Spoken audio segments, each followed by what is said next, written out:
एक ऐसा मुद्दा जो बहुत सुर्खियों में है, बहुत ज़्यादा ही, यूजीसी की गाइडलाइंस, एंटी डिस्क्रिमिनेशन रूल्स जो यूजीसी के द्वारा, जो आप सभी लोग यूजीसी की गाइडलाइंस आप सभी लोगों ने पढ़ी होंगी, इन सभी को हम लोग स्टेप बाय स्टेप समझेंगे। क्यों सवर्ण समाज जो कभी सड़क पर नहीं उतरता, कभी विरोध प्रदर्शन नहीं करता, आज सड़कों पर उतरा हुआ है, यूजीसी के मुख्यालय तक पहुंच रहा है। सभी छात्रों में, जो भी सवर्ण छात्र हैं उन सभी छात्रों में बहुत ज़्यादा जो यूजीसी उसका विरोध कर रहे हैं, इन गाइडलाइंस का, जो भी यूजीसी के द्वारा जो एंटी डिस्क्रिमिनेशन रूल्स हैं इन सभी का विरोध कर रहे हैं। सब चीज़ को हम लोग स्टेप बाय स्टेप हर एक चीज़ को समझते चलेंगे। क्यों सवर्ण समाज में आज इतना गुस्सा है सिस्टम के खिलाफ, ऐसा क्या है, इन सभी कारणों को हम लोग विस्तार से चर्चा करने वाले हैं।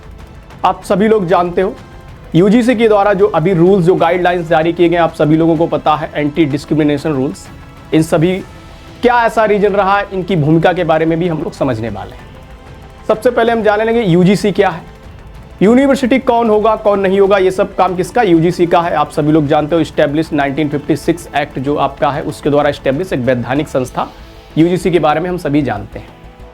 तो जो भी यूजीसी के रूल्स हैं, इसकी क्या भूमिका आप सभी लोग जानते हो। रोहित वेमुला जो केस है 2016 का, उसमें जो है उसने आत्महत्या कर ली थी। उसका आधार बताया गया था कि जातिगत भेदभाव का सामना करने की वजह से जातिगत आधार पर उसको पीड़ित किया गया, उसको मतलब बहुत ज़्यादा परेशान किया गया, उसे जो है भेदभाव का सामना करना पड़ा। ये सारी चीज़ें जो है रोहित वेमुला का जो केस था उसमें आपको देखने को मिला। जातिगत दुर्भावना जो भी सारी चीज़ें थी वो उसमें देखने को मिली। लेकिन ये भी जब जांच हुई, बहुत सारी बातें उस समय निकल के आई, ऐसा कुछ भी रीज़न नहीं था कि जातिगत भेदभाव के कारण उसने आत्महत्या की, ऐसा कोई कारण नहीं थे, ठोस रीजन नहीं थी। ऐसी भी चीज़ें उस समय सामने निकल के आई और ऐसा भी कहा गया कि उसने फेक सर्टिफिकेट एससी का बनवा रखा था। तो ऐसी सारी चीज़ें देखने को मिली थी उस समय। उसके बाद फिर पायल तांडवी का केस, उसने भी आत्महत्या कर ली थी। सीनियर डॉक्टर्स के जो भेदभाव का सामना करने की वजह से, सीनियर डॉक्टर उसके साथ भेदभाव करते थे जातिगत भेदभाव के कारण, जिसके कारण फिर सुप्रीम कोर्ट ने यूजीसी से कहा कि आप कुछ गाइडलाइंस जारी करो, कुछ रूल्स ऐसे बनाओ, नियम बनाओ, जिससे ये जो जातिगत भेदभाव हो रहा है इस पर रोकथाम हो, इस पर एक तरीके से चीज़ों पर लगाम लगे।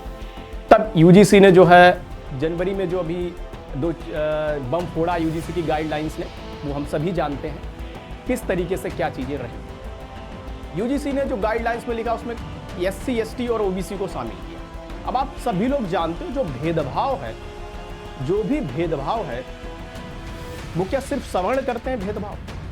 आप सभी लोग जानते हो भेदभाव तो आपस सेम जाति में भी होता है। अगर ऐसा नहीं है तो सब क्लासिफिकेशन की सरकार क्यों बात कर रही है, क्यों सरकार फिर सब क्लासिफिकेशन की बात कर रही है। जातिगत भेदभाव तो आपस में एससी, एसटी के बीच में हो रहा है, एससी, एसटी के बीच में हो रहा है और ओबीसी, एससी के बीच में हो रहा है। तो ऐसा क्यों कि सवर्ण ही भेदभाव कर रहा है।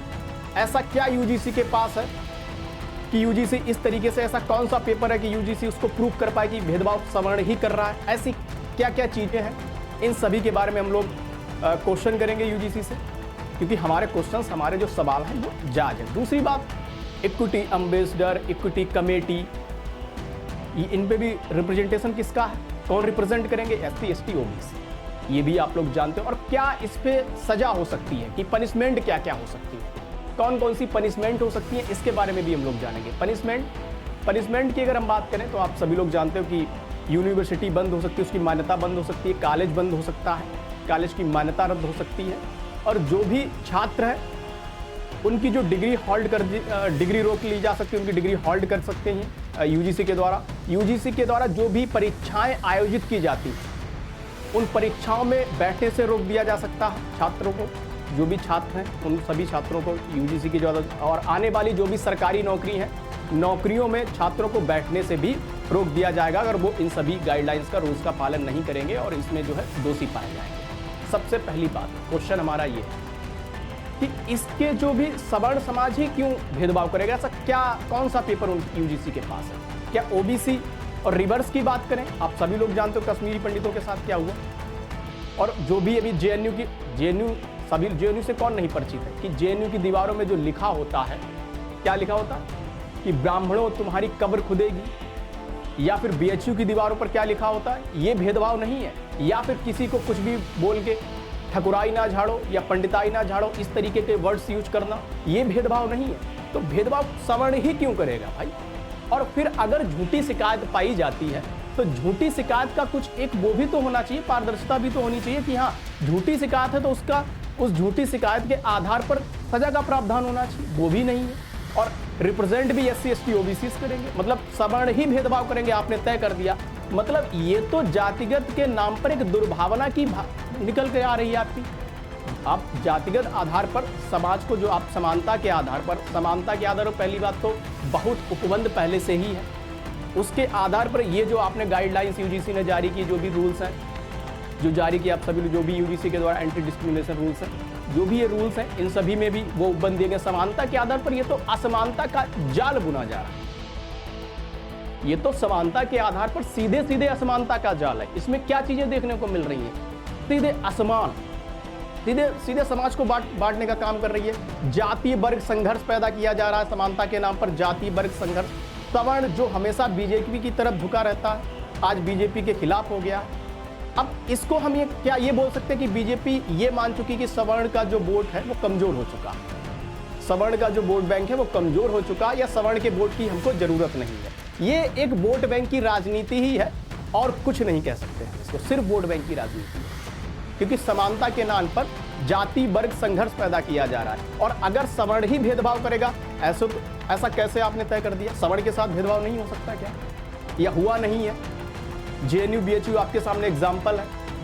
फिर यहाँ पर अगर हम एक बात करें, जैसे कि यहाँ पर तो कोई फैकल्टी ने किसी छात्र को कुछ समझ नहीं आ रहा, फैकल्टी ने उससे कुछ बोल दिया, वो तो फैकल्टी के खिलाफ एक्शन तुरंत ले लेगा।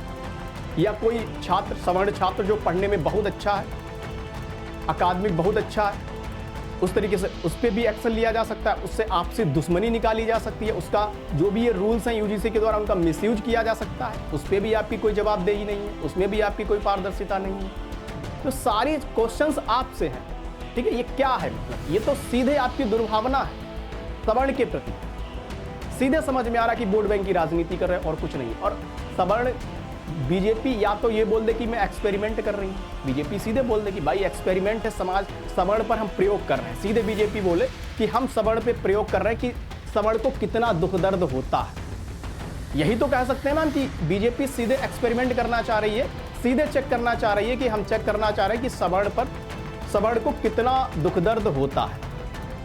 इन गाइडलाइंस के जरिए यही समझ में आ रहा है कि बीजेपी एक प्रयोग जो भी है ये करना चाहती है, तो ये बोल दे बीजेपी। तो सवर्ण में गुस्सा जायज है, सीधी सी बात है। क्योंकि इन सभी में आप कैसे तय कर दोगे कि सवर्ण ने ही भेदभाव किया? क्या आपके पास ऐसी चीजें जो प्रूव कर पाओगे कि सवर्ण ने ही भेदभाव? रिवर्स होगा तो आप क्या करोगे? और अगर रिवर्स है तो उसके लिए आपके पास क्या रूल्स हैं? कोई रूल्स नहीं है। रिप्रेजेंट कौन कर रहा है? SC ST OBC security committee, equity ambassador कौन? उसमें भी सवर्ण नहीं है। ये सब क्या है? क्या रूल्स हैं? समझ में नहीं आ रहा। UGC ये बहुत गलत है, जो भी है आपसे सवाल किए जाएंगे और जो भी है आपको वापस लेना पड़ेगा। ये सारी चीज़ें इस तरीके से नहीं चलेगा। जो आपके रूल्स हैं ये तो बिल्कुल ही खिलाफ है। मतलब ये समानता के नाम पर असमानता का जाल बुन रहे हैं और जातीय वर्ग संघर्ष पैदा कर रहे हैं। बाकी आप सभी लोग कमेंट बॉक्स में एक बार जरूर बताइएगा कि जो भी हमने सुझाव दिए वो कैसे लगे।